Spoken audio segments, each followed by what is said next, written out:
Hi everyone, Trista McIver here, Program Advisor at AMC NPO Solutions. Today on the Strategic Nonprofit, we will be talking about fundraising. Today on the podcast, I've invited Ric Phillips of the YEDI Institute to discuss fundraising with us. We'll learn a little bit more about what fundraising is, how you can incorporate that into your organization, and what it is exactly. Ric, thanks for joining us on the podcast today. Can you tell us about YEDI and your role there? Absolutely. So I'm an original co-founder of YEDI and Instructor, Program Advisor, and now Director of International Programs. YEDI is a mouthful. York Entrepreneurship Development Institute is a mouthful, so we just call it YEDI, based in Toronto. But simply speaking, we train entrepreneurs, both for-profit, non-profit, internationally and here. Youth, adults, you name it. So that's our business. So we are a registered charity. We've been operation since 2013. We're expanding every year, but that's what we do. We're in the business of training entrepreneurs. We partner with universities, for example, York University and Schulich School of Business here in Toronto, overseas universities where we've been traveling, but we are an independent charity ourselves. Perfect. Thank you. Thanks for sharing that. So if you can tell us a little bit about what challenges executive directors typically face, executive directors, CEOs, to put it that way, during when they're trying to secure funders. So what are the challenges around that? Right. So first of all, I just want to mention that not only am I on the team of YEDI, but I'm also the executive director, as you mentioned, of this NCCA Canada, which is National Communication Coaching Association of Canada. It's a nonprofit, and I'm the executive director. So I share the pain of a lot of executive directors when it comes to things like fundraising. So what are the challenges? That's like asking, does a 1,200 bear have a flea? I mean, there's a lot of challenges, right? But at the end of the day, funds is a serial focus of, if I don't have funds, I can't do anything. If I get money, I can do this, this, this. If I don't get money, I can't do this. How do I get funds? Do I go to my government? If so, what level? Federal, provincial, municipal. If I go to donors, how do I approach them? Should I even ask for money? How do I ask for money? Do I have a membership drive? Do I have a gala? So there's a lot of questions around fundraising, because at the end of the day, especially for the nonprofits and the charities, they're really looking at, how do I get money? Basically as much as money as possible, as quickly as possible. So I'm not saying this is entirely wrong, but it can lead to kind of a manic feeling of desperation, especially when funding is easy come, easy go. So there's a lot of problems with that. It starts with the idea of having obviously a good strategy. This is, I'm not the first person to say that everyone should have a good strategy for marketing, for sales, why not for fundraising and for anything else, right? And obviously doing research, what is the funding available in terms of government funds or private funds? How do people do it? Who can I network with and connect with to teach me how to do this if I'm just starting out? There's a lot of things, but that's the nail on the head really, is that there's such a focus on money and money now that it often creates problems or mistakes or emotional turmoil for the executive directors. And it doesn't matter if it's for-profit or non-profit, because they really think of funds as being something that drives the business. It's not entirely wrong. Of course, money is important, but sometimes the thinking is incorrect when they're putting all their eggs in one basket. They're looking at, how can I get money now? How can I get it immediately? Especially the nonprofits really seem to be focused on funds and not having a lot going in terms of their resources without the funds, government funding or private donations, whatever. So there's a big focus on it. So it's not that it's wrong, it's that you have to have a strategy like everything else. You have to have a good marketing strategy, financial strategies, everything else. You've got to have a good strategy when it comes to that stuff. So fundraising is not wrong. It's just that I've met a lot of people from nonprofits and charities who suddenly are out of money because some government grant dries up and they weren't expecting it, and suddenly now they're cutting back their operations, chopping off things, or even stopping if it's a smaller organization. So this is the problem. The main problem that these executive directors will face is securing funds and having continuous streams, and really it's about how to think properly about funds and fundraising. Mm-hmm. Yeah, I mean, at something at YEDI that you teach is fundraising. Mm-hmm. So how is that different from fundraising? Yeah, it's a bit of, obviously it's a play on words. Mm-hmm. So, and that's on purpose, right? We're trying to teach the people that that instead of focusing directly on funds, Mhm. instead of focusing only on, hi, do you have money? No. Okay, thanks. Next person. Hi, do you have money? No. Okay, thanks. Instead of this kind of attitude, go towards friend raising. How do I raise friends? How do I raise my network? How do I expand my network in different avenues? And the goal is to really make them think about what are the benefits to me as the executive director of not asking for money directly. This is a different way of thinking, right? It's really, it's about what can I get? And really when we're teaching it, because we are an educational institution, we're teaching like to have them think, what else besides money can you get if you expand your network? First of all, who do you want to chase to bring into your network? Why? And what else can you get? So that's the first question. So they have to think about, oh, well, I just want money. And okay, well, what else can you get from someone from your network? That, well, maybe I can get mentoring. Maybe I can get, some good advice. And I would say, okay, so let's say you've got somebody in your network, whether it's previously in your network or you went out and got someone, and let's say they're giving you advice. I'll just say once a month for a coffee, or in this case, a Zoom chat, giving you advice. Okay, because they want to help you. Okay, well, guess what? After a couple of months of that, they're not just mentoring you, but they're advising you. Well, now suddenly, as you're growing your board, and not just the directors, you can create a board of advisors if you don't have one. And a lot of newer nonprofits don't think about a board of advisors. Now you can get that person. Can I have you on top of my board of advisory, please? It's quite often nothing too formal at all. Most people say, sure, no problem. Well, why is that important? Because then when you are applying for funds or going to the bank or whatever you're doing, you have a board of advisors of these specialists, experts, people with experience in your industry, or even just like great accountants, lawyers, whoever they might be. And now that's going to make your application stronger for when you are applying for funds.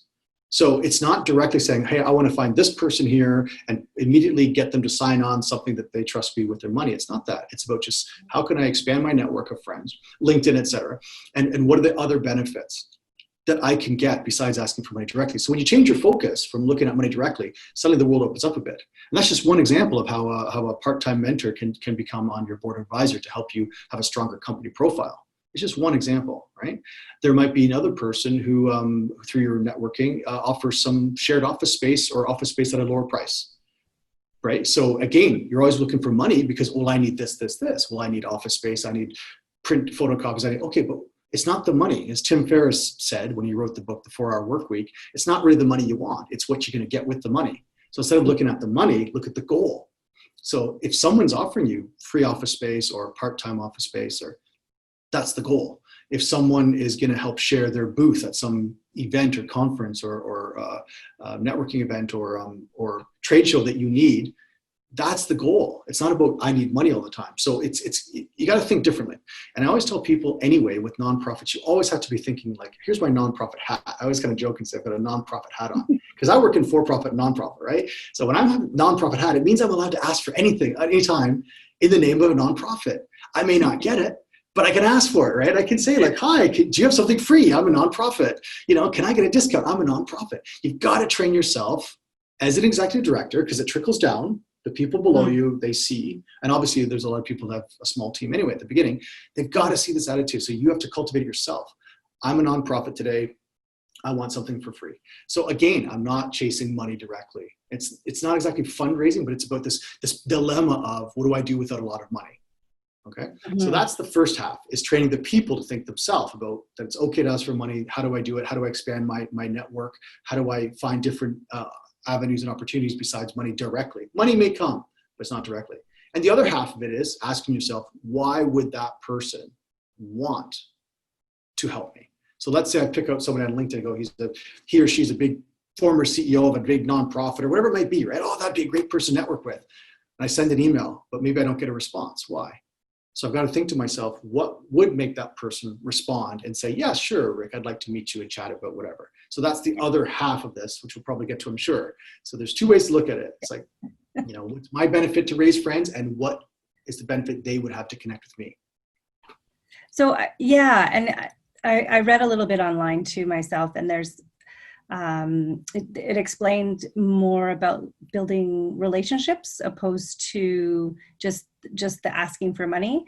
So like, what can my not-for-profit do for you kind of idea. So what would you say that you could do, like from your experience, how can you incorporate fundraising into an organization if you don't have that in place already? Yeah, it obviously starts at leadership. It always starts at the top, always, always, always, always, always. So, and then it trickles down whatever size of the organization. And so it's about instilling the concept of that. Let's bring all of our networks together. So not just the executive team, but even if there's like volunteers and all that stuff, like what kind of network are we all bringing together to the table? What kind of incentives can we offer volunteers, for example, to bring in other volunteers, to bring in, potential people they know? Do they have a voice? And this is a separate issue. I could give a whole lecture on how to deal with the volunteers, but a lot of times volunteers feel very secluded, very separate, because they're not full-time workers, usually not even part-time workers. They're not paid almost always. So they're almost like, there's the volunteers over here. They'll do a few hours for us, then they'll probably drop off. So let's ignore them. So they don't feel this need to really give and contribute and help. But if we gave them an avenue where they could, for example, contribute online, like let's call it a Facebook group that's only for the volunteers of that nonprofit, and they can share and they get incentives to bring good people to the table. You never know whose father, whose mother is an accountant, a lawyer, a fundraiser. You just never know, right? So that's kind of a way from top down. The approach has to be, hey, we're in the business of networking. Let's pick the right events to go to. Let's pick the right people to go. Let's make sure that we tell whoever's going, how do we ask questions correctly? How do we listen? How do we navigate our position to make it interesting to that person to want to work with us? And finally, of course, not asking always for money directly. That there's a time for a pitch, and there's a time for just building network. If people will invest in you, any kind of investment, not just money, for three reasons, right? Either A, they like you, like literally, they like you as a person. And this could extend to your team. Or B, they like your cause, your business, your cause, your social venture, your nonprofit. They like it and what it stands for. And or C, of course, some kind of ROI, return on investment. Well, in the for-profit world, ROI means money. In the nonprofit world, it's not money per se. It's what will I get? So this is what I was going back a little bit earlier. I was saying, like, what will that mentor get to join your team? What will that retired professor, get if we're going to have them join our team? What is that donor going to get? What is it going to get? Well, they're not all the same, are they? With donors, what are they looking for? Do they want to feel good about their donation? Do they want their name on a plaque somewhere? If it's a corporate sponsor, what do they want? They want their logo somewhere. They want maybe cross promotion they want to show the world that they're a good organization that is in line with yours. So you can't have the same message for everyone. You can't just think that they're all the same. And of course, your beneficiary is directly the customer, right? The person that's benefiting from your service. So if you're, have a soup kitchen, then give that person soup and don't bug them. And then the corporate sponsor gets the logo, saying that, hey, we helped the soup kitchen, right? And make it clear. So it's about knowing how to talk to people and how to understand and ask questions if you don't know it, to make sure you understand what will they benefit from aligning themselves with my organization. It doesn't have to be money directly. The money will come. Right? For example, Nike. I say, oh, Nike, can you give me $5,000 for my event? They say, no, thanks. We don't give money. I say, okay, thanks, bye. That's too cut and dry, isn't it? What if I just said, Nike, I have this organization. We do these types of things where we help young athletes. Is that sort of interesting to you? Yeah, maybe. Well, we have this event. Do you want to get involved somehow? Or, whatever. What do you think? Like, they may not give money, but they may give uniforms. They may give, like, with their logos on it, right? They may give some other cross promotion. Like, you just don't know. But if you're only asking for money directly, you're going to get a pretty clear yes or no. So that you got to teach everybody friend-raising. It's about deal with the people as people, but also try to understand what's their angle. What could they benefit from doing business with you? What could they benefit from working with your organization? And in what way do they want to align it? As a donor, as a sponsor, as a beneficiary? 3 different ways. Oh, that's very, can you expand on that a little bit more? Yeah, I think it's the point is to teach people to separate the concepts of that the pitch is different for each category, right? Right. Okay. Again, like you've donated, right? We've all donated, even $50 or $20 or $200. We've all donated. It depends. Like if the organization said to you, like, what do you like? We can put your name on a tree showing that you donated, some money to the kids foundation. Oh, that's kind of nice. I get my name up there on the grocery store. Like it's I'm a donor. I'm giving. Oh, right. Yeah. Right. Yeah. Yeah. You know what I'm saying, right? Yeah. Like, I usually put my son's name up there, but exactly. There's different ways to do it, right? It's different ways to do it. But if you're talking about 5,000 or 10,000, there's usually a little bit more than just putting your name on the tree, and there's probably something else. And so like it's about understanding like what does the donor want? Usually a donor wants what we call a good guy feeling, good person feeling, usually, right? If it's a corporate sponsor, again, they usually have, the big companies have their processes of how they interact with nonprofits and charities. They have their rules. It's quite easy just to let them lead you. But like I said, they might give you money. They might give you some leads. They might connect with other people. They might just put their logo somewhere, but you can't talk to them the same way as a donor. You can't talk to a beneficiary the same way as a corporate sponsor. The soup kitchen is an interesting idea, because let's imagine someone's really, really hungry and they find a soup kitchen and they walk in. But before they can eat soup, they've got to fill out a survey, a marketing survey. Okay. This is bad business. This is bad business, right? It's not, it's bad business. It's bad feeling. It's like, no, they're hungry. Give the person soup. That's what they're a beneficiary. You're charging nothing for it, or maybe $1. Then do that. Let them eat soup and leave them alone. If there's sponsorship in the background and all that stuff, then that's fine. And then the cameras come in and interview the CEO of the company. Yes, every year, once a year, I give food to the homeless. Here's me dishing out soup. Yeah, it's a PR thing, but that's worth it if that organization is supporting that nonprofit or charity. So it's about just looking at the different angles, and whoever's doing the emails or phone calls or whatever with those different people or networking, they've got to understand who they're talking to. You can't offer the CEO of Nike soup. Hey, taste our soup. It's delicious. You should support us. It doesn't work that way. It's not what he's after. Right. that's a great target. Just think of a starving person, and this will help you run your business better. I mean, he or she really may like soup. I mean, that's a bonus, right? Yeah, I really like the soup. I want to put my logo. They're not, Nike's not in the soup business, so yeah. So it's kind of like, yeah, we're exaggerating a little bit, but that's you have to train people to think from top down. Right. Whoever is the people in charge of networking face to face or online, it's who you're targeting. So these 3 groups, and how should you structure your message, and highlighting what the benefit is they're going to get from doing whatever business with you. What is the benefit? You can't just say, hi, we're a great organization. We've been around for 30 years. We give a lot of support to the community. Please help us. Well, out of all the people I just said that to who may be listening to this podcast, how many people feel it? Like, what if I say, like, I'm going to give money to starving children in North Korea? Does that mean that every single person cares about North Korea? Like, I'm not trying to be rude, but let's be honest. Does every single person say, yeah, I really want to help North Korea? No. Certain people will be triggered. Maybe people from South Korea, maybe people from Asia in general, maybe people who dealt with starving children, maybe people had a bad upbringing, but not everybody. So you've got to tailor your message to whoever you're talking, at least as best as possible, so that it resonates and they feel something about, why I should get involved, whatever that means, with this organization. So you have different messages. And obviously when you go to different events, you can tailor it more, and you can, you have, I know I'm saying an email to a corporate sponsor, I can tailor it. And you can create templates, and you can give your employees templates to use and all that stuff. But I think that's the big lesson with friend raising is 2 things. One, don't ask for money directly. The money will come. And look at what else you can get besides money, i.e. resources. And then the second thing is, tailor your message for your particular audience, donor, sponsor, beneficiary. Right. And also, from what I've understood, also provide value. Provide them with some sort of value, like, as you were saying, putting up the name on the tree or putting them in a promotional video, or maybe they don't even want to be known. Exactly. So right. Find that's out. important too. So yeah, you have to ask. You have to have a conversation, right? So we're talking about relationship. It's not a back and forth. It is a back and forth. It's not just a one-time deal. It's not like, here's my proposal, yes or no.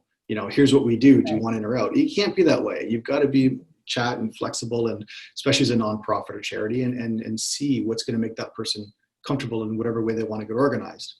I had an old business coach from many years ago, and a long time ago, he said this to me. He said, the average business deal takes 7 meetings. And I don't know exactly where that statistic came from, but I find it fairly true. And if not, it's a good way to think about, like, don't rush. Don't rush. If you have a meeting with somebody important, don't expect to sign everything immediately the first day. Like, a meeting might be a phone call here, an email there. Like, even you and I, right? How many meetings have you and I had before this podcast? Or touches, touches of email, phone calls. I asked you to connect on LinkedIn.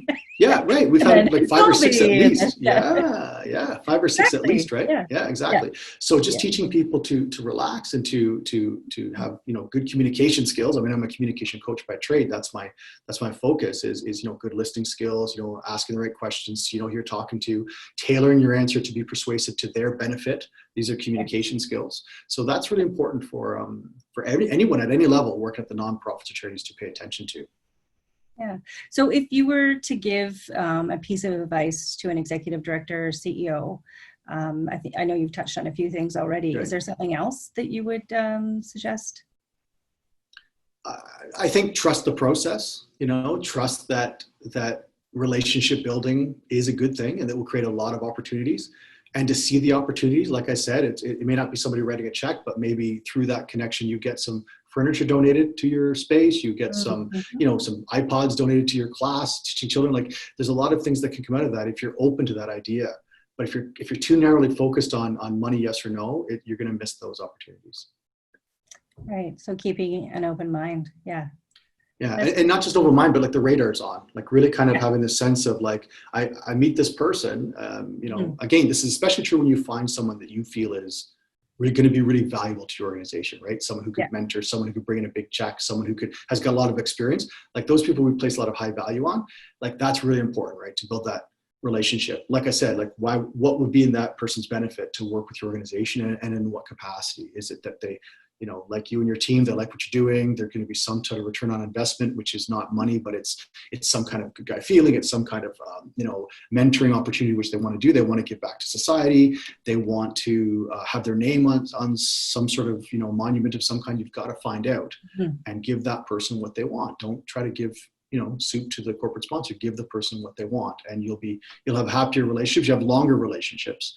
At the end of the day, by the way, if people don't like the business cause, they're really not going to do too much business with you anyway, right? I mean, that's at the end of the day, nonprofits are fairly clear about what they're offering the world.